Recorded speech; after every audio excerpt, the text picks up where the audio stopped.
Today we discuss how to convert a PDF file into Word file.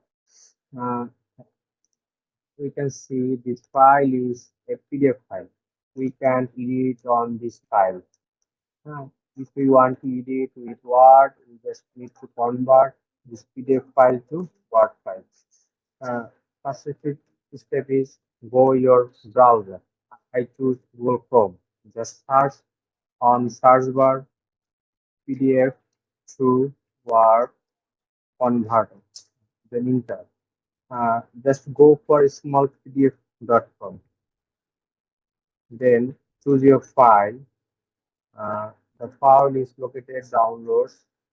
Then open. Wait a second. Then if you have a premium version of this, uh, you can select the OCR version. Uh, I am a free user, that's why I select the first option. Then click convert. Well, couple of seconds, then file is ready for download. Just click on download. File is already downloaded. Just Word format. Just double click on this file. Enable editing. Open. Now you can edit on this file. If you want,